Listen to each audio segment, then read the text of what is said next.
ao vivo, aliás. Boa noite a todos. Essa é uma edição muito especial da série Cidades e Distopia do IAB Pernambuco. Essa programação de lives que a gente tem feito com o objetivo de ampliar o debate e a reflexão sobre as consequências e estratégias de enfrentamento à pandemia do novo coronavírus. Eu me chamo Manuela Jordão, faço parte da gestão do IABPE, sou co-presidente, junto com mais outras 6 pessoas. E os nossos convidados de hoje estão falando diretamente de Quito, no Equador. Essa é a nossa primeira live internacional e agora eu queria pedir que os dois se apresentassem para que a gente comece a nossa primeira pergunta. Sejam bem-vindos. Obrigada. Boa tarde, boa noite, Manuela, IAB Pernambuco, Caos Cooperativa. Muito obrigada pelo convite, fiquei muito feliz. Meu nome é Camila Cavalheiro, eu sou arquiteta urbanista pela FAUSP e tenho um mestrado em estudos urbanos aqui na Flaxo do Equador. Atualmente, eu sou parte da equipe de elaboração do plano de uso e gestão do Polo de Quito. E boa noite também para quem estiver acompanhando a gente. Obrigada pelo interesse, fico super feliz. E é uma honra poder participar da primeira live internacional de vocês, e que bom que a gente está criando essa conexão latino-americana. Hola con todos, buenas tardes. Yo soy Andrés Ceballos. Como pueden notar, no estoy hablando portugués. Si algo no se entiende, con gusto puedo repetir y ejercitar mi portugués. Yo soy docente, profesor en la Universidad Central del Ecuador, en la Facultad de Arquitectura y Urbanismo. Tengo una maestría en la Universidad de Erasmus Rotterdam y soy investigador del Observatorio de la Producción del Territorio Ecuatoriano, que es un grupo de investigación dentro de la Facultad de Arquitectura y Urbanismo. También integro un grupo que se llama Emerscience, que está justamente desarrollando investigaciones y plataformas tecnológicas para gestionar emergencias en las ciudades. Y agradezco muchísimo la invitación y me da mucha emoción estar conversando a distancias tan grandes con gente, ¿no?, de otro país, y agradezco muchísimo a IBAPE y Caos Cooperativa. Gracias por la invitação. E muito obrigada a vocês por terem aceitado aí esse desafio de falar de política e pandemia ao mesmo tempo. Então, o tema da conversa da gente de hoje é o enfrentamento ao coronavírus em meio a essa crise política que assola os dois países, né? Tanto da América Latina, tanto o Brasil quanto o Equador. Amanhã, exatamente um mês da resposta que vai entrar para os livros de história do Brasil, que foi dada pelo nosso presidente Bolsonaro a uma jornalista, quando ela falou que a gente tinha ultrapassado o número de mortos da China por Covid-19. Há um mês atrás, ele respondeu a essa constatação dizendo: e daí, eu lamento, quer que eu faça o quê? Eu sou Messias, mas não faço milagre. E aí, para a gente, essa indiferença do nosso chefe de Estado, ela é bastante chocante se a gente leva em consideração que o Brasil, hoje, tem grandes chances de se consolidar como epicentro do contágio da doença a nível mundial. De acordo com a matéria veiculada pelo G1 hoje, o Brasil já é o segundo país no mundo com o maior número de casos confirmados da doença, totalizando 25.035 mortes provocadas pela Covid e 399.632 casos confirmados da doença no país. A gente está atrás apenas dos Estados Unidos, que já está na impressionante cifra de 1,7 milhões de casos confirmados, e aqui alguns municípios vêm sofrendo a pandemia de formas diferentes. A gente viu que, por exemplo, Manaus, assim como Guayaquil, no Equador, sofreu bastante na segunda semana de abril. A gente viu cenas tristes de corredores de hospital acumulando corpos, profissionais de pós-saúde precisando arcar com os custos dos EPIs, um grande número de mortes em casa, que é fruto da subnotificação e da superlotação dos hospitais públicos. E não bastasse toda essa crise na nossa saúde pública, a gente tem uma crise política que só faz se agravar. Esse final de semana foi divulgado o vídeo da reunião ministerial, em que a gente presenciou vários absurdos e que pode ficar bastante explícito o projeto político nefasto do grupo que tem conduzido o nosso executivo. Hoje a gente já tem quase 20 novos pedidos de impeachment sendo aí discutidos nas instâncias deliberativas, e que elencam esses crimes que aparentemente têm sido cometidos pelo nosso presidente, que está conhecido hoje mundialmente por ter uma postura racista, homofóbica, misógina, que está aí sempre flertando com o totalitarismo e essa ideia de Estado mínimo que um momento de pandemia não ajuda em nada. Então, para a gente aqui está bem difícil saber para onde olhar. A gente está com um olho na missa do combate ao Covid e o outro no padre, que no caso é o nosso presidente e esse arsenal de contradições que ele representa. Diante disso, eu queria saber de vocês, qual a conjuntura política do Equador nesse momento de pandemia?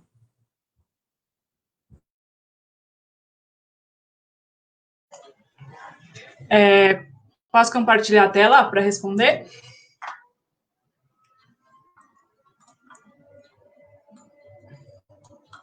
Dá para ver?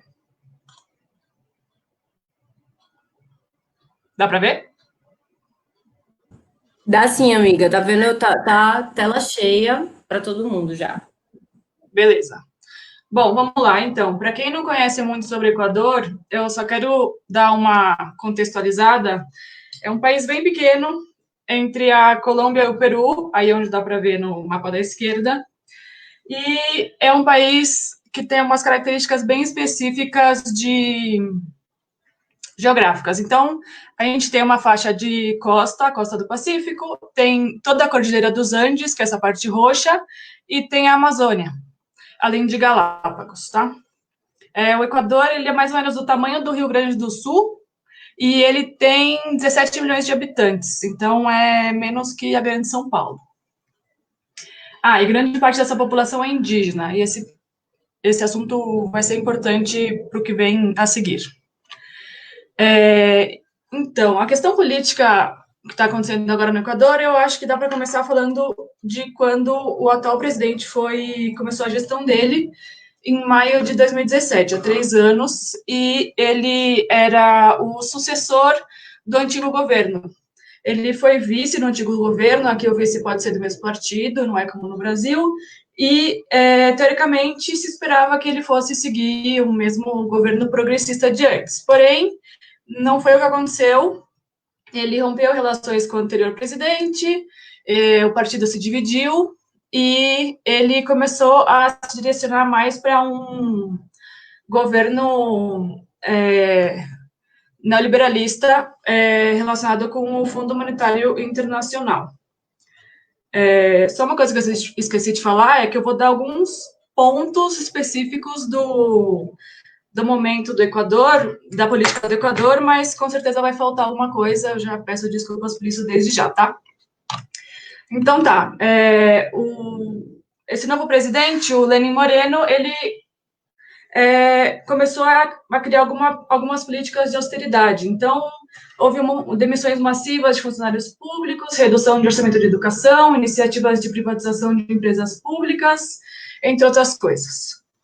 E aí, em outubro de 2019, ele criou um pacote de medidas econômicas que incluía, entre outras coisas, tirar o subsídio de combustível, o que significaria aumentar o preço do combustível, e algumas medidas trabalhistas que prejudicariam principalmente funcionários públicos, entre outras medidas que geraram insatisfação, porque esse pacote de medidas, ele era um dos compromissos para receber um empréstimo do FMI de 4.200 bilhões de dólares, e só que já havia sido perdoado de empresários mais ou menos esse mesmo valor correspondente a impostos e multas. Então, começou uma greve nacional, que foi o Paro Nacional, em outubro. O que começou com mais profissionais de transportes, aí foi envolvendo mais áreas mais grupos da população, até que chegaram nos grupos indígenas de diversas nacionalidades. E o que aconteceu foi, veio gente do país inteiro até Quito. Quito é a capital. E foi muito, assim, uma coisa que eu nunca vi na minha vida, porque vieram grupos indígenas a pé, sabe, para a capital do país, algo que eu entendo que jamais seria possível no Brasil, mas aqui foi possível. E eu vou passando umas imagens para vocês verem. Foram 10 dias de protesto, e o país parou totalmente. E, claro, teve conflito com o governo, a ponto da Anistia Internacional denunciar o governo por não respeitar os direitos humanos, depredação da cidade, e inclusive mortes e muitos feridos, e gente que foi apreendida, enfim. Até que eu vou mostrar um vídeo para vocês de alguns momentos de tensão, porque nessa época chegou a um ponto que a gente ficou isolado também, porque por um lado as pessoas tinham o direito de protestar e ocupar a cidade dessa outra forma e exercer o direito à cidade delas, e por outro, ficou um clima tenso, a ponto de você ficar com medo de sair e da violência que pode acontecer caso você seja mal interpretado por um lado ou por outro lado enfim, da disputa que tinha. E então eu vou dar o play nesse vídeo.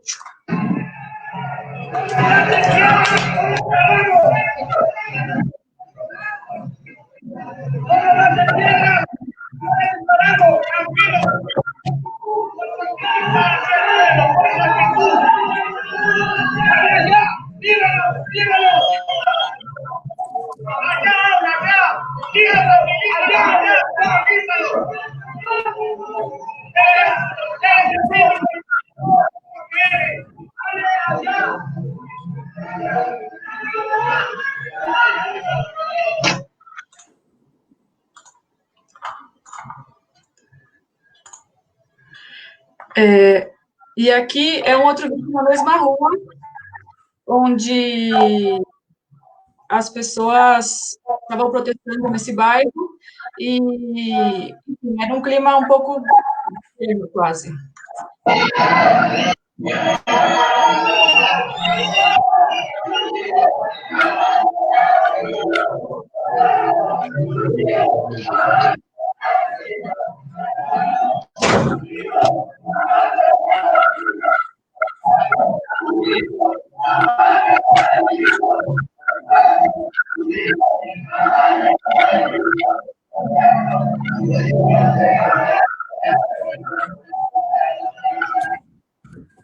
Acho que eu interrompi o Andrés.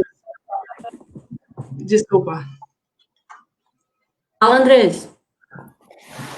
Sí, yo creo que aquí, en este paro de octubre, que fue uno de los más violentos de nuestra historia moderna, ¿no? Creo que reflejó algunas cosas que estaban por debajo en la estructura social de nuestras ciudades, de nuestros poblados rurales, las relaciones entre el campo y la ciudad, los conflictos de clase.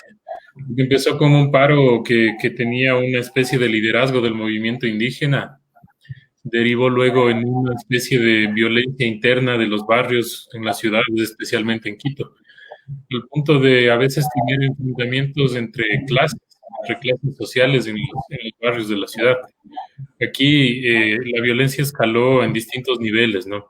Y las formas de entender la ciudad básicamente eran cercos pequeños de batalla, de guerra contra esta represión que se armaba, pero al mismo tiempo había un disgusto generalizado por la situación del país. Hubo enfrentamientos entre personas que vivían en urbanizaciones de ricos, con personas que vivían en un entorno agrícola, entonces se enfrentaban en la calle.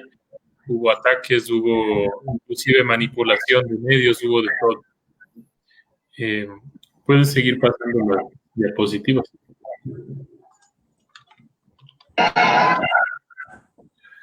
Todos los puntos estratégicos de la ciudad se convirtieron en sitios de bloqueo y prácticamente se generó una dinámica en la que los indígenas que llegaban de distintos lugares del país tenían que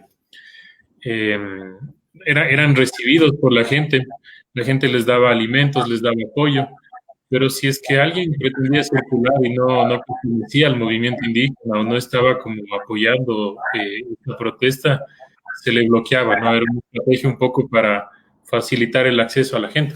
De hecho, la misma ciudad, las universidades, los estudiantes también se articularon para apoyar a la gente que venía a ofrecer un poco de refugio, alimentos. Hay que tomar en cuenta que cuando aquí los movimientos indígenas han protestado, siempre ha habido un impacto grande. en la política, ha habido cambios, han sido principalmente ellos los líderes de la protesta. Y siempre vienen de lugares lejanos acompañados de niños, vienen acompañados con sus familias de todas las edades. Y esta fue tal vez la primera vez en que se vio cómo la capital, la ciudad, les recibía especialmente de parte de las universidades y los estudiantes, ¿no? que contribuyeron en esta protesta. Puedes seguir con las imágenes para mostrar un poco la historia.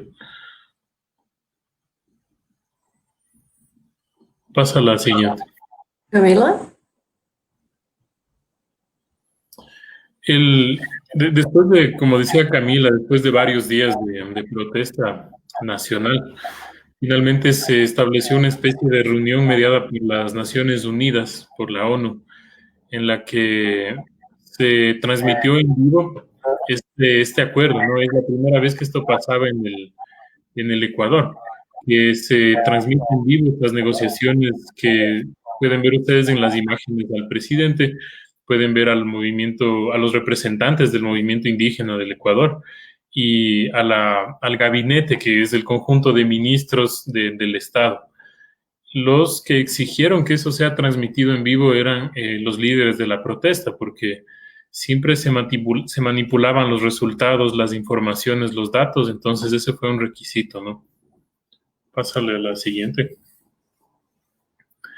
Y luego de eso quedó la ciudad. Finalmente se anuló esta propuesta, este paquete de medidas económicas ya fue eliminado.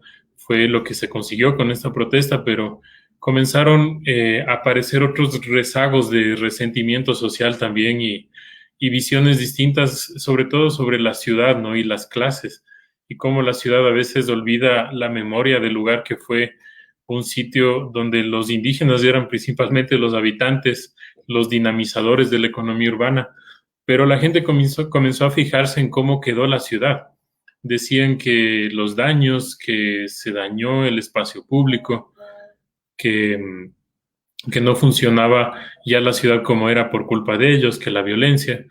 Y había en general un sentimiento un poco extraño. Yo creo que las divisiones sociales en esos días se profundizaron también. Sin embargo, poco a poco creo que comenzaron a sanarse ciertas heridas entre grupos, ¿no?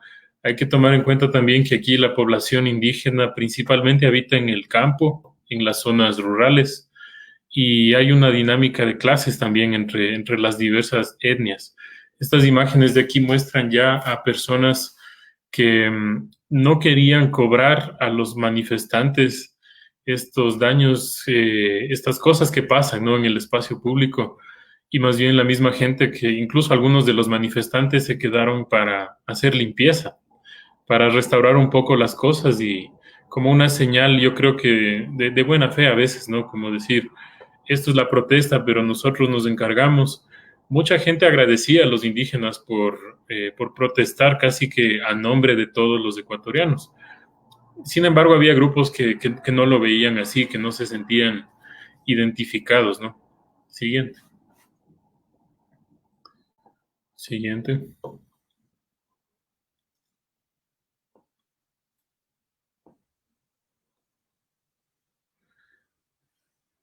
Este lugar que se muestra en las imágenes prácticamente fue el epicentro de la represión y de la protesta. Ese edificio incendiado, quemado que está ahí es el edificio de la Contraloría, que es un órgano público que se encarga de investigar procesos de corrupción, básicamente, del sector público. Entonces fue incendiado y todavía hay versiones que se manejan respecto a que fue una manipulación desde el Estado mismo, ¿no? Para un poco deslegitimar la protesta social. Y se convirtió prácticamente en un símbolo de esa manipulación. Pásale a la siguiente, por favor.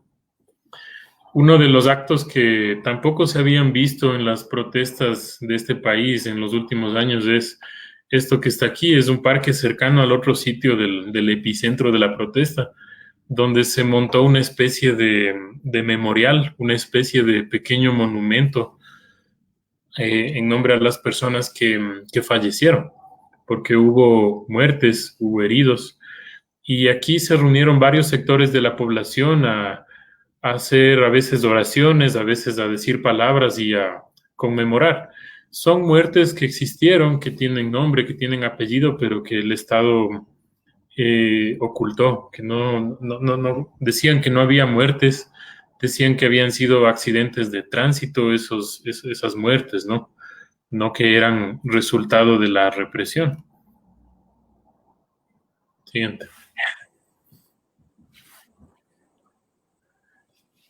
Bueno, ese creo que fue uno de los hechos más marcantes de los cambios en el contexto local, en el Ecuador y sobre todo en nuestras ciudades, ¿no? Que son los centros de la protesta.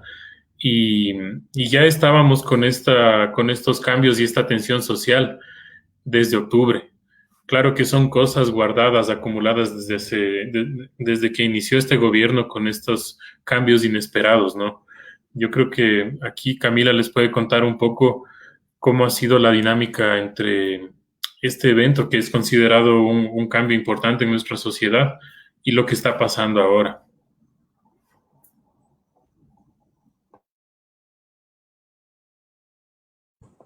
Camila, o microfone está mudo.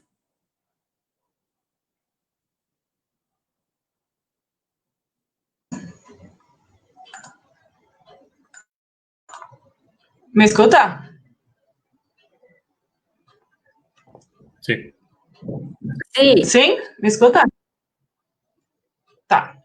A gente continua com a tela compartilhada?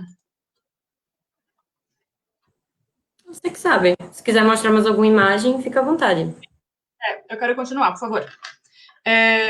Bom, a gente deu esse resumo, bem resumo do que aconteceu em outubro e o que a gente podia falar basicamente sobre a conjuntura política até outubro. Eu deixei esse livro aí para quem estiver interessado em conhecer um pouco mais sobre esse momento, está em espanhol e está disponível para download. Também tem os stories do Tiago Ávila, acho que é o nome dele, que ele tem um story salvo daqueles que ficam as bolinhas embaixo, só sobre o que aconteceu em outubro aqui. É super interessante também. Mas, continuando, eu acho que a gente pode ver que outubro foi o momento em que a gente fez meio que um treino para o isolamento de agora, porque a cidade realmente parou, o pessoal resolveu estocar comida, estocar papel higiênico, ficou com medo, como eu acho que eu já comentei antes, o que junta a situação que a gente vive agora. Essa imagem já é de março, enfim, desse período, março, abril, maio, do período que estamos agora, não sei dizer exatamente qual. E nesse momento a gente também vai ter algumas outras emoções políticas que a gente pode comentar daqui a pouco. Aqui mais algumas imagens.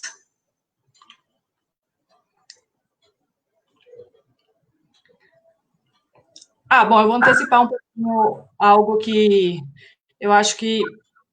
Bom, eu posso voltar depois com essas imagens aqui, mais para frente. Eu posso aproveitar que tu falou em isolamento e fazer a pergunta logo. Prefere? Então, foi bom que você falou em isolamento, porque esse é o momento que a gente está vivendo agora, na pandemia, né? E aí, assim, isso traz a gente para essa discussão das ações que têm sido realizadas pelos poderes públicos, né? A nível municipal, estadual e federal. E aqui no Brasil, as ações de enfrentamento ao coronavírus a nível nacional, elas têm sido desastrosas. Isso não sou eu que digo, isso é uma percepção, inclusive, internacional.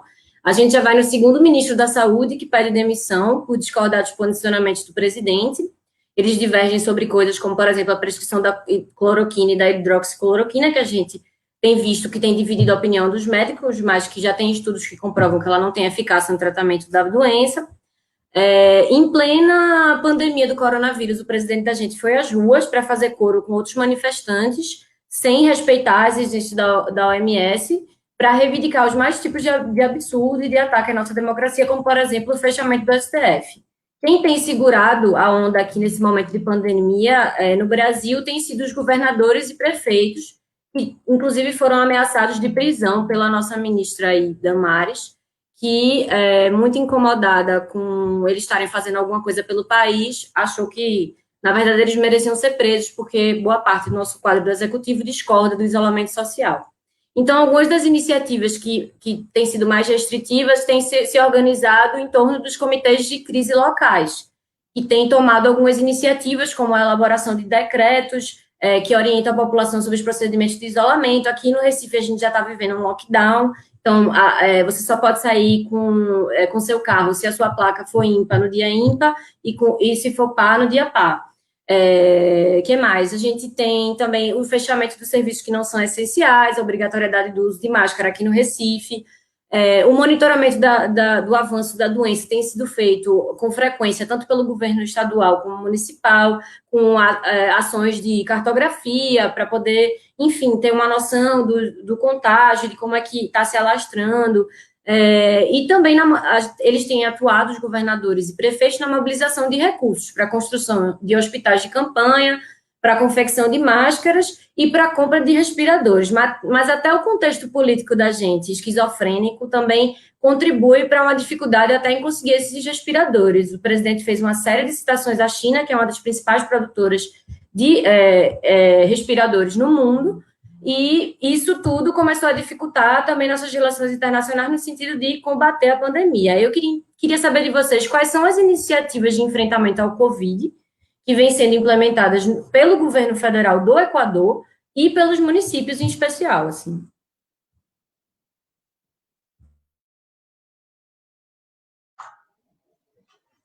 Bom, vamos lá.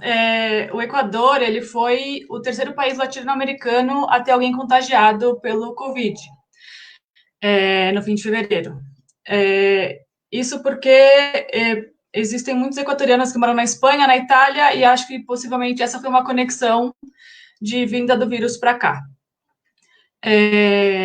Naquele momento, a gente teve algumas medidas, assim, mais simples, do tipo, não se cumprimentar com beijos, álcool gel, começar a usar máscara, enfim, manter uma vida normal, só que com um pouco mais de cuidado. Inicialmente, foram proibidos os eventos massivos em Guayaquil, mas acho que 2 dias depois já foi aprovado de novo, e teve um jogo de futebol entre 2 times super importantes daqui, que eu, na verdade, não sei nem os nomes, e que, enfim, há uma suspeita de que isso levou a uma contaminação. Não sei se o Andrés quer comentar algo disso. Sí, yo creo que lo importante es que ya se sabía de esta pandemia con una alerta de la OMS desde enero, desde diciembre.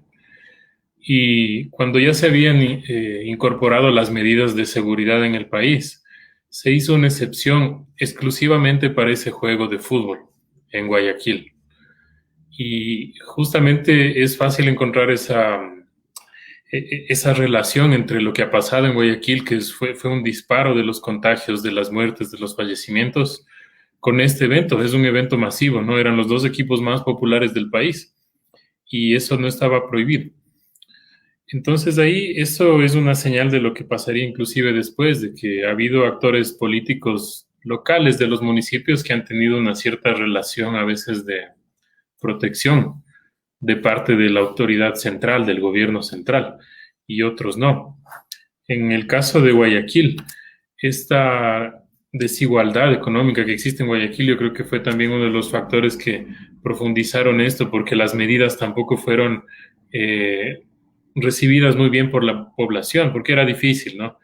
Y justamente uno de los lugares que más población contagiada tenía por cada 1,000 habitantes es una ciudad cercana a Guayaquil, que es una ciudad que tiene muchas urbanizaciones cerradas, que tienen gente que tiene mucho dinero, gente rica, básicamente, y ellos de alguna forma siguieron esta dinámica propia, ¿no? Iban a comprar, organizaban fiestas, y luego se investigó y quedó claro que estos fueron los eventos, ¿no? Estas fiestas en estos lugares, estas reuniones sociales.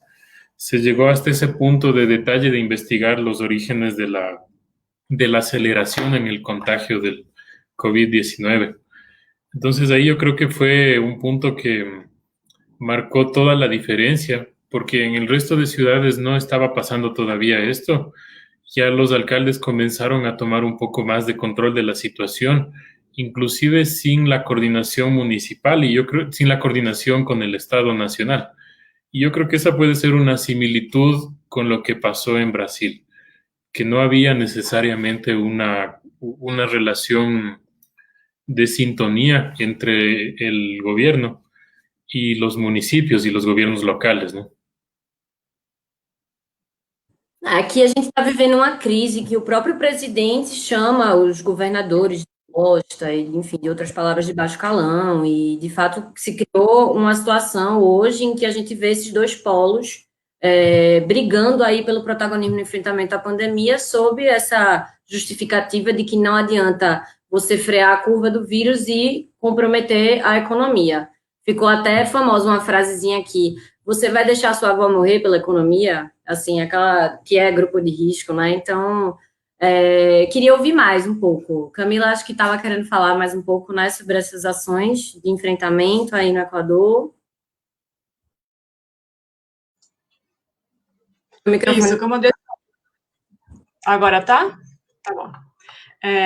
Como o Andrés comentou, teve um pouco essa separação entre as iniciativas do governo nacional dos governos municipais. Eu acho que vale a pena comentar o caso de Quito, porque eu, pessoalmente, achei que Quito agiu rápido e eu diria que foi um bom exemplo daqui. O prefeito, o Jorge Unda, ele é médico, eu imagino que isso tenha tido alguma influência nas decisões que ele tomou, mas ele começou o isolamento quando tinha 40 casos só no Equador, e não sei nem se já tinha em Quito ou não, ou tinha acabado de começar em Quito. Em uma semana depois, a gente já tinha mais de 800 casos, a maioria em Guayaquil, por conta dessa situação que o Andrés comentou, e chegou ao ponto de o presidente dar uma bronca nas pessoas de Guayaquil, por vídeo, assim, uma bronca pública para as pessoas respeitarem o isolamento, enfim. Tomarem cuidado, mas a situação chegou num ponto de, enfim, de muita gente contaminada, muita gente morta e perdeu o controle da saúde pública. O que mais? Aqui em Quito, teve todas essas medidas que você comentou, de rodízio, mas eu senti que tudo foi mais rígido, pelo menos em relação ao que eu comento com as pessoas que eu conheço em São Paulo, por exemplo. Foi mais rígido e eu acho que as pessoas respeitaram mais, então eu sinto que teve um efeito. Sobre medidas, que mais eu posso te contar? Aqui tinha multas para quem saísse de casa fora do horário do toque de recolher, que é a partir das 2 da tarde, e multa para quem sai sem máscara também. A questão de monitoramento é um pouco mais difícil, porque primeiro não tem teste suficiente para, enfim, para testar todo mundo que deveria ser testado, e então as informações que a gente tem sempre estão um pouco assim, em aberto, né? Por mais que existam boletins diários ou semanais por cidade do país inteiro, a gente ainda assim não tem certeza dessa informação. E o que teve também são uns albergues uns abrigos para morador de rua, que alguns lugares, inclusive, eram os mesmos abrigos onde ficaram os indígenas durante o protesto de outubro. Então, foi uma conexão aí entre esses dois momentos, porque, querendo ou não, a gente está de novo isolado, e de novo tem alojamentos para as pessoas que precisam de alojamento e não têm. E que mais? A gente tem também um auxílio do governo de $60, que foi divulgado bem no começo. Eu não tenho acompanhado exatamente quem recebeu e não recebeu, mas eu sei que muita gente não recebeu também, assim como passou no Brasil, né? E alguns outros detalhes. Continuo? Ou você quer comentar alguma coisa? Queria. Aqui no Brasil, o auxílio da renda emergencial, na realidade, foi uma vitória da oposição, que se organizou através de abaixo-assinados para conseguir que isso fosse realmente colocado na agenda política do nosso presidente. Então, isso já é uma bandeira do Eduardo Suplicy, de muito tempo. E, enfim, foi preciso que todo mundo se juntasse para solicitar esse auxílio, só que a gente tem visto vários problemas, né? Para as pessoas acessarem, várias filas da Caixa Econômica dando voltas aqui, as pessoas zero se isolando para ir para a ficha da Caixa Econômica para resolver como é que vai ter acesso a essa renda emergencial. E, de fato, o que a gente tem visto hoje agora são as pessoas passando fome, né? Aí eu acho que eu vou pegar o gancho para fazer a próxima pergunta, se tu não tiveres mais nada para falar sobre essas ações. Andrés, Camila, tem mais alguma coisa para colocar? Acho que tem mais uma coisa que é bem importante, que é sobre a lei de ajuda humanitária. Você quer comentar, Andrés, ou eu comento? Yo puedo comentar. Bueno, algunas de las acciones en general han ido orbitando entre gobiernos municipales y el gobierno nacional dentro de una especie de crisis de liderazgo, ¿no? En las ciudades y en el país. Lo que es importante, que está afectando básicamente la dinámica económica actual, es que la ley que se evitó sea incorporada en las protestas de octubre. De alguna forma encontraron la manera de incorporar esas acciones en una ley humanitaria como respuesta a la pandemia. Entonces eso ha sido como que una de las características de lo que está pasando ahorita y que conectan estos dos eventos. Es decir, los gobernantes que tenían esta agenda de reducir el gasto público, de pagar deuda externa al FMI y que tenían básicamente un enfoque, yo creo que altamente neoliberal de la gestión económica del país, encontraron en la pandemia una especie de vehículo que les permite fácilmente aprobar estas medidas, inclusive recurriendo a ciertas tácticas de presión política a los asambleístas, que son como diputados aquí, ¿no? Son los asambleístas, para que esta ley sea aprobada. Entonces ha habido una manipulación en ese sentido, aprovechando la cuestión de la pandemia, y que justamente ha estigmatizado todavía más la protesta, porque son las medidas similares y han aparecido nuevos actos de protesta en el país. La última fue el día lunes, esta segunda-feira. Y estas protestas nacionales básicamente han sido acusadas como de focos de infección y de transmisión, ¿no? Del COVID-19.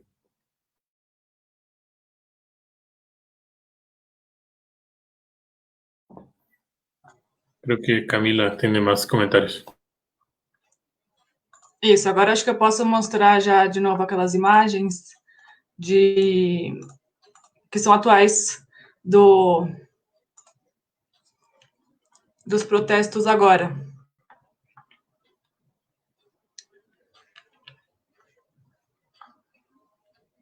E também esse é um outro vídeo de como a cidade ficou num dos dias de protesto.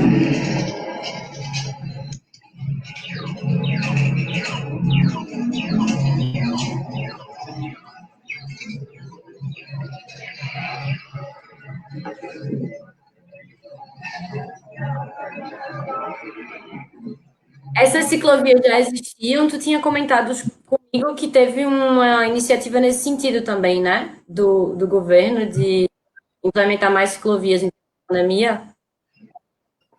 Sí, básicamente son medidas del gobierno local, del municipio. Y ha habido, sí, un cierto conflicto un poco en esto porque básicamente la ciudad ahora es circulada por creo que en Brasil se llaman motoboys, son los repartidores, ¿no? de alimentos, que prácticamente hoy están jugando un rol fundamental en el abastecimiento de la ciudad. Y ha habido un poco una transformación en cómo se usa el espacio público aquí, pero el municipio está tratando de implementar ya estas ciclovías como una especie de medida de distanciamiento social en el espacio público, ¿no? Un poco asociando esta circulación en bicicleta como una alternativa al transporte público. Eso ha ido de la mano con otras medidas como la idea de no cobrar dinero en el transporte público para no tener contacto con monedas, con billetes. Billetes son las notas.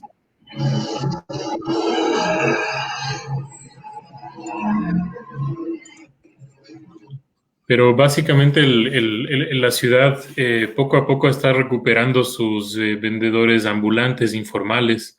Hay espacio para la protesta, hay espacio para la bicicleta, pero parece que hay un temor actualmente de que no se pueda contener más, especialmente esta salida de personas que necesitan vender, que necesitan eh, generarnos sus fuentes de ingreso. Y el municipio está un poco ya pensando en eso, tratando de organizar esa salida de alguna manera, que creo que es lo que le diferencia muchísimo a Quito de Guayaquil. Que en Guayaquil es la cosa manejada con mucha más propaganda política que con gestión técnica, ¿no? Isso é interessante porque também foi criado desde o dia 10 de maio um esquema de semáforo. Então, as cidades podem estar na cor vermelha, amarela ou verde, e isso vai mudar a forma como vai abrindo o isolamento. Quito ainda está em vermelho e Guayaquil já está em amarelo, por exemplo. Então, não sei, eu acho bem estranho, porque vendo como as coisas passaram por lá, não me parece o ideal em relação à saúde, mas eu imagino que tenha motivos econômicos relacionados. E agora, Quito, declararam que a partir do dia 3 de junho, daqui uma semana, a gente vai começar a passar para a cor amarela. E eu acho interessante que o prefeito ele teve reuniões com científicos, com profissionais de saúde, com vários grupos para tentar chegar numa melhor decisão. E, bom, apesar desses grupos pedirem para esperar um pouco mais, ele decidiu, a partir da semana que vem, começar a abrir o isolamento. De todo jeito, também, eu, particularmente, já comecei a escutar muito mais barulho de gente nas ruas essa semana, agora que passou, do que antes. Porque antes era possível ficar um silêncio absoluto às 2 da tarde, e agora não. Eu acho que a população também determina o limite também disso, né? No sé si es pertinente mostrar el mapa que tenemos de los contagios del país. De pronto eso ilustra esta polarización, si es que se puede.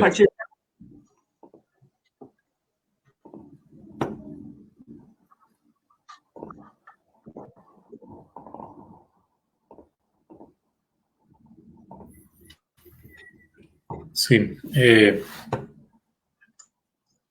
No sé si se consigue ver aquí el mapa, pero estoy mostrando un poco cómo el caso de nuestro país para abril ya tenía una especie de polarización y un centro, ¿no? Y un epicentro de la pandemia que justamente puede reflejar el error que pueden cometer algunos alcaldes.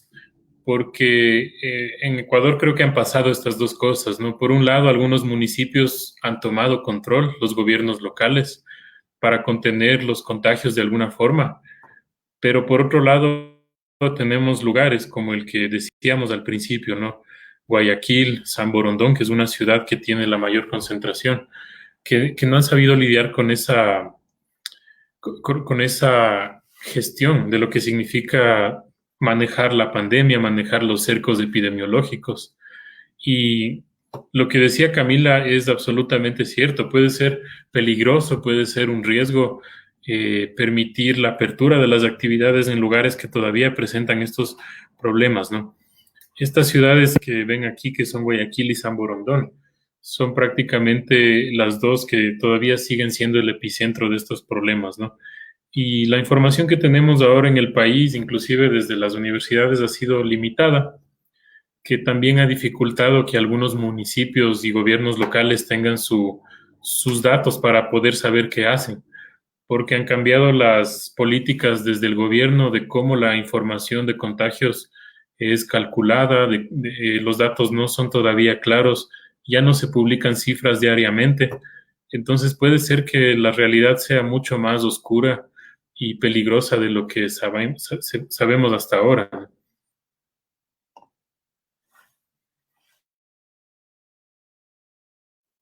Sim, com certeza, nesse momento, a subnotificação é uma das coisas e assim, a falta de testes é uma das coisas que tem dificultado a gente monitorar, de fato, o contágio do coronavírus. Muito embora a gente tenha percebido essa estratégia do mapa colaborativo surgindo cada vez mais, e do mapeamento até como estratégia de mensurar qual o impacto dessa pandemia como uma das estratégias que tem surgido não só pelo poder público, mas pelas outras iniciativas populares, né? Mas essa é a próxima pergunta. Primeiro, eu quero fazer a anterior. Aproveitando que você mencionou que Guayaquil tem uma situação mais desigual, né? Tem pessoas muito ricas, mas também pessoas muito pobres. Eu entendi correto, né? Existe essa desigualdade.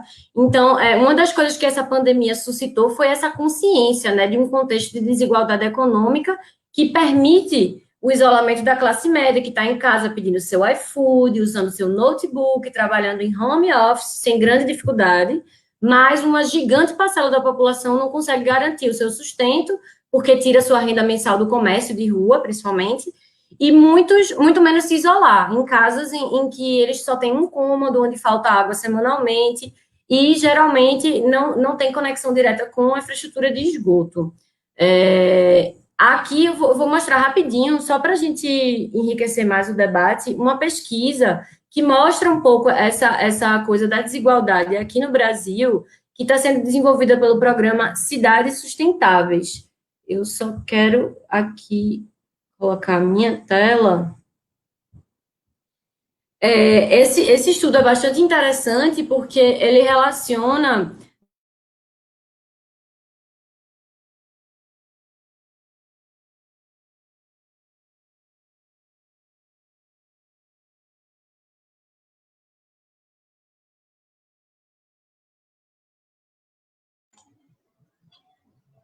Acho que travou.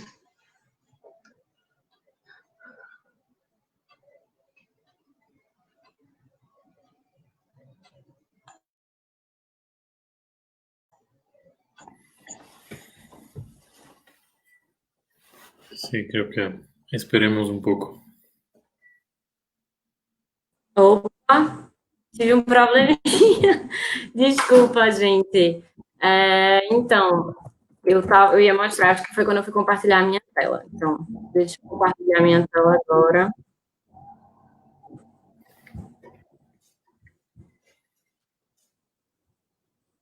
Espero que não aconteça o mesmo.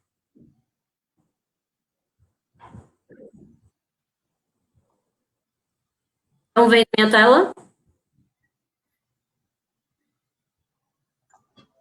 Sim. Esse levantamento que foi feito por esse programa das cidades sustentáveis, ele relaciona indicadores bem interessantes. Então, ele, na verdade, evidencia como tem sido essa passagem na pandemia pelas diferentes capitais, né?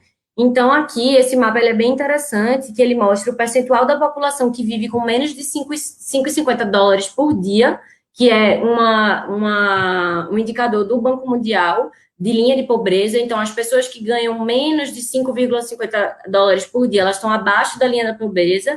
E aí, aqui do lado, você tem essa porcentagem. Então, você vê que a gente tem porcentagens grandes nessas cidades aqui, Macapá, São Luís, Recife, Manaus, que estão abaixo da linha da pobreza, e que nesses territórios a gente tem uma mortalidade por Covid de 41 habitantes dentro de 100 mil, então, de óbitos, né? São 41 óbitos em 100 mil habitantes. Então, é interessante perceber como outras capitais do Brasil não estão sofrendo tanto com essa pandemia no que diz respeito às mortes, menos, assim, né, do que essas cidades que têm um rendimento domiciliar per capita menor do que esse valor que o Banco Mundial coloca. Então, acho que a gente acaba vendo essa desigualdade, né? Esse estudo é muito interessante, acho que vale a pena todo mundo que tiver um tempinho dar uma olhada, porque ele mostra exatamente isso, que quem está sofrendo mais diretamente com a pandemia são essas comunidades que são historicamente vulnerabilizadas. Então, eu queria entender como é que tem sido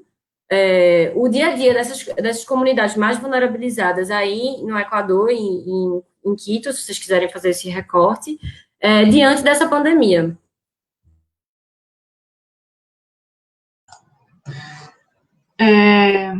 Eu acho que a gente tem isso em comum, né? Uma parcela da população muito grande que vive na pobreza entre o Brasil e o Equador, e simplesmente tem pessoas que não podem obedecer o isolamento, elas não têm nem essa opção, e diferente de outras classes, de classe média ou alta, que às vezes não cumpre o isolamento porque está cansado ou por outras razões.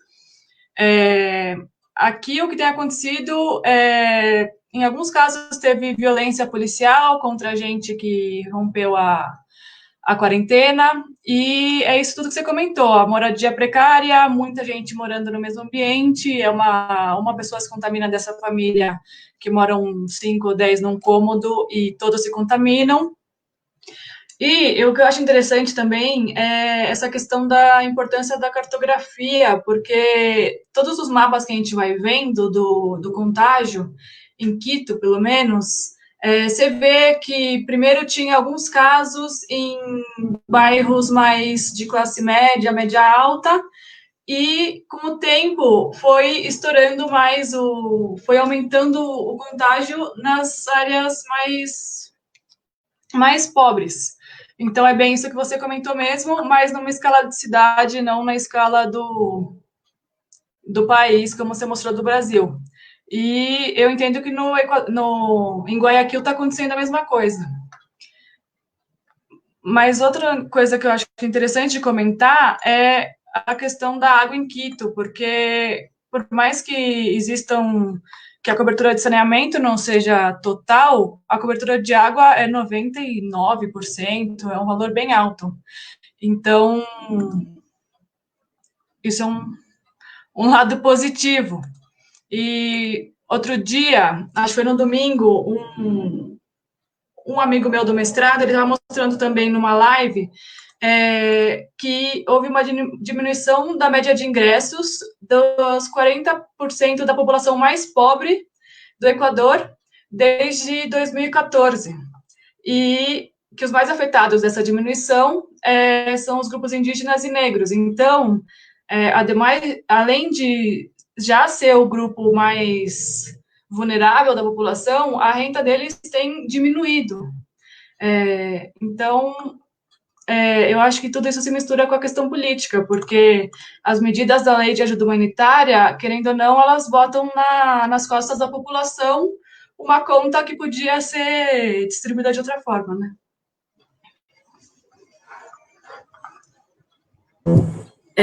Só para correr atrás do tempo perdido, para eu ler aqui um pouquinho daquele estudo que eu mostrei, ele, na verdade, ele fala que São Luís, Recife e Manaus, onde mais de 30% da população vive com menos de 5,5 dólares, foram registrados mais de 40 óbitos para cada 100 mil habitantes. Enquanto isso, em Florianópolis, onde apenas 9% da população vive com menos de 5,5 por dia, a mortalidade do Covid não chega a 2 óbitos por 100 mil habitantes. Então, é uma diferença gritante que a gente vê nessa condição das pessoas se isolarem e, de fato, passar por essa pandemia sem tantas consequências, até para a saúde mental mesmo. A gente, inclusive, tem esse mesmo passado histórico de colonização exploratória que impossibilitou que muita gente pudesse viver se incluir socialmente e economicamente dentro da dinâmica do país e, enfim, das suas cidades localmente. E aí a gente vê que essa população está sendo afetada. Aqui em Recife, por exemplo, a gente tem um projeto que está em andamento dos arquitetos, que é de instalar pias em comunidades, porque não tem o abastecimento de água, ele não acontece mensalmente. As comunidades no Recife convivem com falta de água semanalmente. Então, como é que você se isola e mantém o mínimo da higiene necessária e exigida, digamos, pelos órgãos da saúde, se você não tem uma pia em casa para lavar a mão? Então, a gente percebe essas desigualdades agora, em momento de pandemia, mais latentes. Eu ia entrar já naquela pergunta das ações dos arquitetos. Vocês têm mais alguma coisa para colocar dentro dessa coisa da vulnerabilidade? Eu tenho um comentário. Desculpa, pode falar. Sí, creo que un aspecto importante de la vulnerabilidad es justamente que ahí se ha mostrado cómo algunos colectivos que yo consideraría iniciativas ciudadanas o populares que se articulan con ciertos académicos de alguna forma o con periodistas de investigación, con jornalistas. Ellos han un poco tratado de visibilizar estos aspectos de la realidad social un poco mejor. En el pico de casos y de muertes en Guayaquil, fue una periodista que decidió hacer una especie de mapa donde contactaba a las personas que sabía que reportaban por Twitter, por redes sociales, fotografías y avisos de que había gente fallecida, ¿no? Y justamente lo que eso mostraba era cómo tenía que alguien investigar, alguien que mapear, para descubrir que justamente en los barrios con mayores deficiencias de agua potable, de calidad de vivienda, de calidad de servicios urbanos, servicios públicos, era donde estaban apareciendo la mayor cantidad de casos de muerte. Y eso también reveló una cosa mucho más peligrosa, que es el reaparecimiento del dengue, que es otra enfermedad tropical y que se estaba ignorando, que también hay muertos y contagiados porque los servicios de salud no están concentrados en eso. Entonces creo que justo esta acción ciudadana comenzó a ofrecer las visiones de esa desigualdad que existía, porque hasta ese momento solo había como una estigmatización al pobre, como que la persona pobre no sabe comportarse, que no es disciplinada. Y sin embargo, ya los datos que la misma gente comenzó a revelar mostraron lo contrario. Mostraron que precisamente no era un tema de disciplina, era un tema de desigualdad. Otra cosa que la gente descubrió, que los ciudadanos descubrieron a través de los portales de compras públicas del gobierno, son actos de corrupción en medio de la pandemia, ¿no? En compra de equipos de salud, en compra de pruebas. Entonces creo que solo ese era un comentario adicional respecto al tema que se estaba discutiendo. Só último comentário, posso só? Eu acho importante comentar também que existe uma população muito grande que depende de comércio informal aqui em Quito. Então, essas pessoas que vendem fruta no farol, vende verdura, vende qualquer coisa, assim, vende geralmente ou comida fresca ou comida preparada, bala, etc. E agora, além dessas pessoas não poderem sair de casa, seja como for a casa delas, mesmo que elas saiam, o público delas caiu muito, né?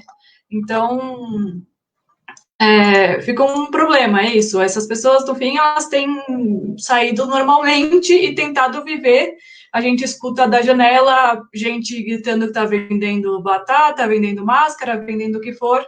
E eu acho que, no fim, são os mais afetados mesmo. É isso. Eu moro muito perto da Conde da Boa Vista e é chocante porque é um dos lugares onde se concentra o comércio de rua do Recife e não tem ninguém. Eu sempre me coloquei pensando do que é que essas pessoas estão vivendo, se não desse auxílio emergencial, que você precisa de um aplicativo, você tem que ter um celular, você tem que ter acesso à internet para conseguir acessar esse recurso. Então, realmente, não restam dúvidas que quem está sofrendo mais com a pandemia são as comunidades mais vulnerabilizadas. Naquele estudo que eu mostrei para vocês, eles também fazem uma relação de renda, mortalidade e a concentração de aglomerados subnormais, que o IBGE classifica essas comunidades vulnerabilizadas como aglomerados subnormais. E você percebe que essas mesmas cidades, essas capitais, que é um comparativo entre capitais, esse estudo que eu mostrei para vocês, que estão sofrendo mais, também tem uma maior concentração de aglomerados subnormais, que é Belém, Recife, São Luís. Então, de fato, essa é a população que está sofrendo mais com a pandemia. Eu queria perguntar para vocês, então, que ações no campo da arquitetura e do urbanismo e do planejamento urbano também podem ser pensadas para contribuir com a melhoria dessa condição de vulnerabilização, né? Digamos que essas pessoas têm que conviver agora nesse momento de pandemia.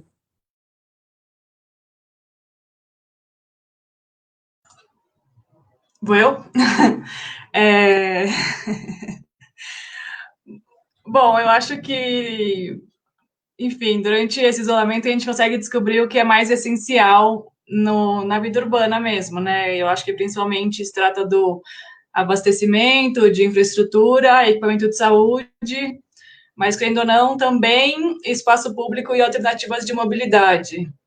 Aqui em Quito, eu percebi muitas iniciativas relacionadas à mobilidade, apesar de que algumas delas não se adequam à realidade da cidade. Então, houve uma tentativa de fazer com que as pessoas só andem o ônibus só vai com gente sentada, não pode ter ninguém de pé no ônibus, senão o ônibus não vai sair. E, bom, os ônibus lotam, né? Eu acho que é como no Brasil, os ônibus vão lotados, então isso é muito difícil, assim como uma outra iniciativa de colocar as bicicletas dentro do ônibus para criar alguma mobilidade com mais de um modal, mas também é um pouco mais difícil. Então, uma alternativa que a gente estava conversando aqui é melhorar as condições de mobilidade para os pedestres. Isso também para dar um fortalecimento nos bairros. Então, você tentar criar alguma certa autossuficiência nos bairros para fazer essa abertura gradual do isolamento. O que se tem comentado por aqui é sobre a tal da cidade dos 15 minutos, que estava sendo aplicada pela prefeita de Paris, onde, teoricamente, você consegue fazer tudo em até 15 minutos, a pé ou de bicicleta, da sua casa, e que se aproveita a infraestrutura que existe para compensar a ausência de outras coisas. Então, por exemplo, uma escola, a quadra da escola, nos horários onde não tem as crianças, e no fim de semana, pode ser usada pelos moradores do bairro, e isso vale para qualquer equipamento que tenha naquele bairro para otimizar o uso do bairro pelos próprios moradores. Essa iniciativa eu achei interessante, mas, é claro, existem limites e limitações, assim como a questão da mobilidade, né? Mas um caso que eu achei interessante aqui, que o Andrés até comentou comigo outro dia, agora ele me corrige se eu falar errado, é de uma rua onde a rua se organizou para consumir da lojinha de bairro, assim, essa lojinha, a fruteria de bairro, e a proprietária da loja também se organizou para pedir, para se abastecer exatamente para conseguir atender a demanda dessa rua. Então, no fim, vira um acordo de bairro ou de rua, que seja, mas que é uma iniciativa que não é feita por urbanistas, mas, querendo ou não, ela influencia muito na cidade, na vida de bairro, e me pareceu interessante. Precisamos ver como é que está a situação nessa rua agora. Hay también yo creo que un reto en nuestras ciudades es que las ciudades no son homogéneas, es decir, no todos los barrios son el barrio soñado que lo tiene todo, que tiene todos los servicios. En Quito, la población que vive en la periferia normalmente se desplaza de un extremo al otro de la ciudad para trabajar. Entonces hay que combinar estrategias de la gente que puede tener esta posibilidad de permanecer en su barrio con la gente que no puede hacerlo. Aquí ya han habido problemas en los mercados municipales que generalmente abastecen a vendedores ambulantes, vendedores de la calle. Ellos son los que distribuyen de alguna forma alimentos y también a personas que venden en las lojinhas de bairro. Entonces ellos han sido un poco atacados de cierta forma por ser considerados personas que han profundizado el contagio. Y sin embargo, sus servicios han sido demostrado que son esenciales porque ellos son los que están ayudando a estructurar un sistema de abastecimiento de alimentos en la ciudad. Yo creo que otro aspecto también que aparece aquí, que es una cuestión a ser tomada en cuenta para los urbanistas. En la ciudad de Quito, en los estudios que hemos estado haciendo con las limitaciones de información y de datos, hemos visto que los lugares que tienen mayor concentración de contagios han sido justamente en los que se ha dependido de la cultura de centro comercial, del shopping, que son lugares que concentran a los consumidores, son los lugares donde ha habido más, son lugares centrales que han obligado a las familias a concentrarse, ¿no? Y estas zonas, estas parroquias, como llamamos aquí a los distritos dentro de la ciudad, son estos los que tienen una mayor tasa de contagios, ¿no? Entonces, eso yo creo que es nada más una demostración de otro problema que pueden provocar el depender de esta forma de consumo centralizado, ¿no? Y es inevitable pensar en cómo la ciudad ha sido estructurada de tal manera que inclusive en una pandemia son estos grandes capitales, estos grandes centros comerciales los que se han beneficiado económicamente, ¿no? Y algunos mercados de carácter popular se cerraron porque carecían de control, carecían de normas sanitarias para esto, ¿no? Pero yo creo que las alternativas que están apareciendo, como decía Camila, por ejemplo, esto de la idea de la ciudad de los 15 minutos, Es una cosa que se relaciona también con cosas que deberían haber pasado en la normalidad. Las propuestas todavía están tomando forma, pero yo creo que hay varios factores de la dinámica urbana que deben ser considerados.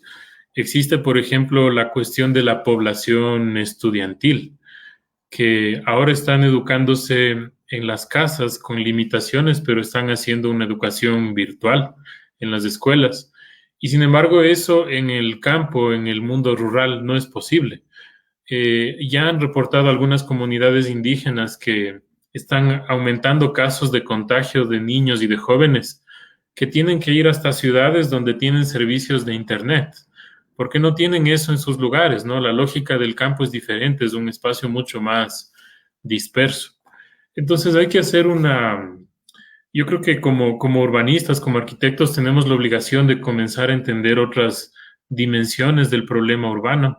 Tenemos que entender la cuestión de la educación, del ambiente, de la movilidad y sobre todo el tema del abastecimiento alimentario entre el campo y la ciudad, que bueno, ese es un tema que más bien creo que Camila domina mucho más que yo, pero nos obliga a ser personas mucho más multidisciplinarias, ¿no? En ese sentido. Camila, quer falar mais alguma coisa nesse tema? Sim, é um comentário que eu acho interessante que a gente pode comentar. O tema dos mercados municipais. Houve primeiro uma iniciativa de você poder entrar no mercado municipal de acordo com o último número do seu RG. Então, segunda-feira era 1 e 2, terça 3 e 4, e assim vai. Enquanto os supermercados privados não tiveram essa limitação. Então, acabou favorecendo a ida das pessoas ao supermercado, em vez de ir ao mercado público, que enquanto no mercado público tem vários quiosquezinhos de cada vendedor, e, enfim, o supermercado é uma mega empresa, né? Eu acho que isso podia ter sido diferente justamente para apoiar os pequenos produtores e uma distribuição melhor desse consumo. Mas, por outro lado, também, como o André já comentou, tem muita entrega de comida, seja de produtores, você comprar as verduras da sua semana, ou de comida também de restaurante, bom, para quem tem condições de aceder a isso, mas, no nosso caso, a gente aumentou muito o consumo de pequenos produtores, em relação à nossa vida antes da quarentena. Então, por outro lado, talvez existam algumas trocas na forma de consumir na cidade que também sejam positivas nesse momento. Então, gente, a gente chegou já a 1 hora de conversa, a gente vai caminhando para o final da nossa conversa. Eu acho super interessante esse debate que vocês trazem das relações com o campo e a cidade, e, inclusive, eu acho que a gente precisa entender como é que a gente consegue aproximar as duas coisas e finalmente entender que uma depende da outra, que campo e cidade têm uma relação direta e é através dessa alimentação, e a gente precisa discutir como é que isso vai ser feito.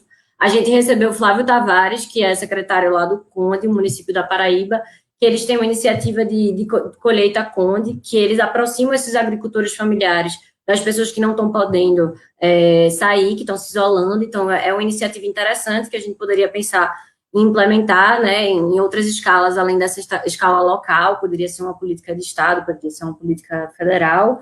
Mas, enfim, para acabar aqui nossa live e fazer uma última perguntinha para a gente abrir para algumas perguntas do público, que eu já vi que tem uma ou duas, eu queria perguntar para vocês como é que tem sido a organização do povo equatoriano para além do Estado nesse enfrentamento à pandemia. Aqui no Recife, a Articulação Recife de Luta lançou uma plataforma com várias propostas, inclusive tocando em assuntos que geralmente são esquecidos, como a violência contra a mulher, o racismo, enfim, outras questões que às vezes são invisibilizadas, né, quando a gente discute crise econômica, crise na saúde pública, mas que precisam ser colocadas. Essa coisa da violência contra a mulher, a gente sabe que aumentou muito, às vezes a mulher está dentro de casa com o seu próprio agressor e não tem coragem de denunciar. A gente tem visto a ONU, mulheres fazendo um trabalho incrível nesse sentido de conscientização, para que as mulheres tenham coragem de denunciar. Então, a Articulação Recife de Luta, que é um grupo de ONGs e comunidades se articulou, também está fazendo campanha de arrecadação de cesta básica, já chegaram a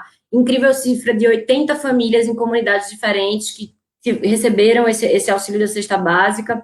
Também tem os Urbanistas contra o Corona, que é um grupo que tem se articulado nacionalmente para, digamos assim,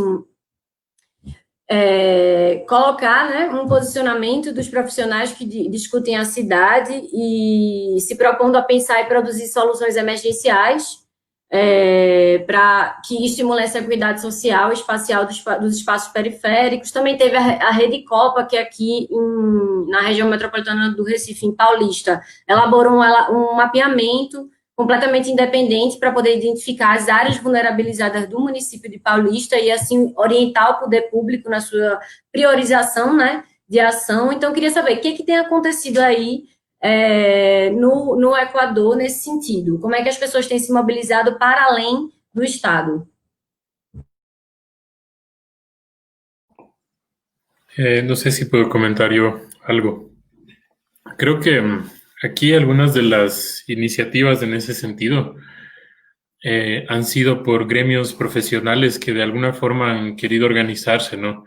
Entonces, actualmente hay, por ejemplo, el caso de los geógrafos del Ecuador que están tratando de hacer una especie de propuesta estructurada para el manejo de la situación al gobierno nacional. Desde la cartografía, desde el procesamiento de datos, espacialización de variables sociales, etc.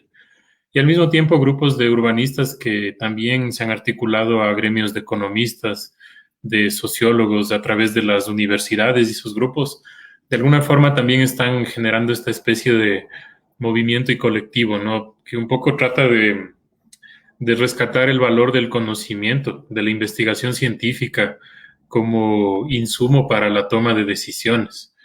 Lo que ocurre al mismo tiempo que una reducción en el presupuesto de educación en todas las universidades públicas en este país. Entonces se ha vuelto todavía un poco más difícil, pero eso no ha detenido la iniciativa especialmente académica. Lo que creo que también es importante ver es que otras personas que se han movilizado también pertenecen al sector privado y ahí hay que tener esas lecturas un poco de dónde vienen esas iniciativas, ¿no? ¿A qué obedecen? Yo, por ejemplo, vi cómo se creó un mapa de una empresa que vende cerveza para tener un registro de las tiendas, las lojinhas, porque todas las tiendas tienen cerveza de esa empresa. Entonces, esa empresa tiene la información que se necesita para el abastecimiento local. Otros, por ejemplo, desde los mismos municipios locales han estado comenzando a solicitar información de las empresas de telefonía celular para entender los movimientos que está haciendo la población, ¿no? Sobre todo los que se sabe que están contagiados, etc. Pero yo creo que las iniciativas de mayor peso en cuestión de articulación entre profesiones han venido desde la academia y desde los gremios que tienen un perfil más científico respecto al territorio. Yo creo que eso también ha sido algo que está ocurriendo en todo el mundo, entonces no me sorprendería que también existan ya colectivos que he visto en el Ecuador, ¿no? De muchos jóvenes estudiantes que están comenzando a ver su futuro profesional así, articulándose en redes académicas para situaciones como esta. No sé si en Brasil pasa algo similar, pero yo imagino que sí, porque creo que las circunstancias actuales están llevando a que seamos sociedades un poco más inteligentes y colectivas en la ciencia, ¿no? En la investigación. Camila, tu quer falar mais alguma coisa sobre esse tema? Ou a gente pode passar para as perguntas? Podemos passar para as perguntas. Podemos? Então, eu vou ver alguma das perguntas que tem aqui. Tem uma aqui que foi perguntar se vocês têm informação de quantos testes estão sendo feitos no Equador. Eu acho que isso aí precisaria, né, dessa resposta. Aí, ó, tem uma outra aqui, que é qual a consciência que existe no Equador entre arquitetos e urbanistas e suas entidades de classe perante a pandemia? Essa é uma pergunta legal? Acho que o Andrés pode responder. Roberto Guion é argentino, então a gente fecha aqui esse momento latino-americano com a pergunta de um companheiro aí. Mas Qué bueno. ¿Se puede colocar a pregunta de nuevo na tela? posso. Obrigado. Es una muy buena pregunta, creo que es de Argentina, ¿no? Que decía de Roberto. Esa pregunta creo que es difícil de responder sin considerar que existe un contexto adicional, una capa que está dominada un poco por la gestión política y las circunstancias de las políticas económicas globales que de alguna forma tienen impacto en América Latina. ¿Por qué digo esto en relación a la pregunta? Porque yo creo que hay una preocupación aquí de los gremios profesionales de arquitectos y urbanistas desde dos ámbitos. Primero, su influencia en las decisiones urbanas, principalmente dedicadas a las ciudades históricamente, y eso creo que es una deuda que los arquitectos y los gremios locales tienen con el campo, con el espacio rural. Y segundo, muchos arquitectos que se articulan en estas cosas pertenecen a universidades públicas. Y eso tiene, creo que, una doble lectura, porque ya se ha visto cómo varios conversatorios de nuestros gremios de arquitectos y urbanistas se han hecho y están comenzando a repensar lo que nosotros conocemos en las concepciones de cómo es la vivienda, de cómo es el barrio, de cómo la ciudad funciona o no funciona en una situación así, y cómo las condiciones que hemos creado como sociedad en nuestras ciudades, en nuestra forma de producir arquitectura, se revelan, ¿no? Sus debilidades se revelan en una pandemia. Entonces, yo creo que sí ha habido una conciencia de cuál es el rol que está teniendo nuestra profesión en este contexto y cómo a veces nos hemos alejado de otras disciplinas porque pensamos que tenemos la solución en nuestra profesión, ¿no? Cuando en realidad es un trabajo un poco más, yo creo que volver a una época más de saber leer otros lenguajes, de saber hablar otros idiomas, otras lenguas y otros saberes sobre todo, ¿no? No necesariamente todo es concentrado y una propiedad de las academias y de los gremios. Yo creo que también una mirada a la realidad y al territorio es más necesaria. Y yo confío que sí está pasando aquí. Hemos sido muy autocríticos de nuestra profesión últimamente y me parece que tal vez no hemos podido contribuir directamente. Sin embargo, la mejor contribución que podemos hacer ahora es reflexionar y autocriticarnos.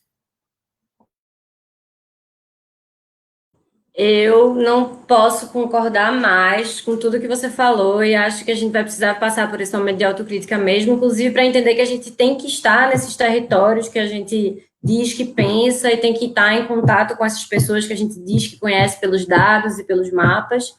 Mas agora, só para fazer uma última pergunta, porque a gente já vai em 1h20, do professor Jean Biton. O que restou do SUS seria a diferença entre Recife e Guayaquil? Então, como a arquitetura e o urbanismo podem contribuir para fortalecer um sistema de saúde público, nesse caso, o SUS, que ele está mencionando? Difícil a pergunta. Eu acho que eu posso comentar um pouco sobre a segunda pergunta. A primeira, acho que sim,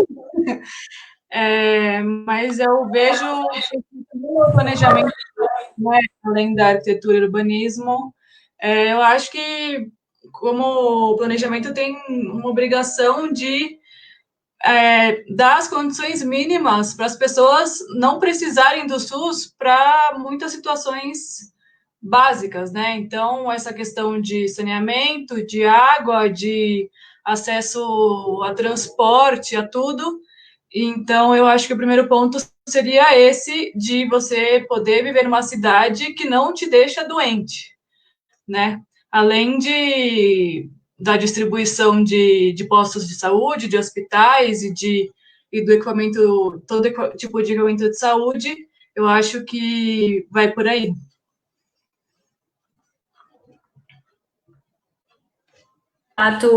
Foi uma conversa longa, mas foi uma conversa maravilhosa. Fiquei muito feliz de escutar sobre a resistência popular dos indígenas no Equador. A gente vive num momento num país em que o nosso ministro da Educação tem a coragem de dizer que odeia o termo povos indígenas, que odeia o termo povo negro. Então, a gente realmente precisa se colocar do lado de quem luta. E agradecer imensamente vocês terem aceitado o convite, e é isso. Estamos juntos. Tomara que a América Latina se una cada vez mais. Nossa, agradeço muito pelo fiquei super feliz da gente poder trocar essas ideias. Espero que a gente continue trocando, e realmente o Equador é uma grande lição sobre a força indígena e sobre como o lugar de indígena, no fim, também é na cidade, e que a gente tem mais é que aprender com eles do que fazer como ministro que você falou. E obrigada para quem participó también por ahí. Muchísimas gracias también. Yo creo que la ventaja que tenemos entre el español y el portugués es que son lenguas inteligibles entre sí, y creo que eso nos permite conectarnos un poco más. Si algo hemos de sacar de bueno de esta situación es que por lo menos tenemos el tiempo para conectarnos, para reunirnos, para pensar. No sé si es posible nada más dejar un mensaje final a toda la gente que nos está viendo, ¿no? Qué bueno saber que no era el único que habla español en esta conversación, digamos, grande, ¿no? Global, de las personas que se han conectado. Pero creo que es importante nunca permitir que se confunda caridad con obligaciones. Yo creo que nosotros tenemos que, en la posición que estamos, asumir el rol que nos toca. Si estamos en instituciones de gobierno, tenemos que asumir el liderazgo y no ofrecer caridad. Si estamos en la función de la academia, tenemos que saber observar la realidad de una forma crítica, objetiva. Si somos ciudadanos en situación vulnerable, tenemos que también tener una estrategia, tenemos que de alguna forma sabernos unir en grupos y trabajar mancomunadamente, ¿no? Entonces, yo creo que es un llamado también por una vuelta a la vida más colectiva, más comunicada, más cooperativa en todos los niveles. É isso, gente. Só tenho a missão agora de passar um recadinho que no sábado, às 11 horas, a gente vai ter uma live para o lançamento do Observatório Popular de Direitos Humanos de Pernambuco, que é mais uma iniciativa dos movimentos populares, dos advogados populares, aí para enfrentar a pandemia. E é isso. Muito obrigada.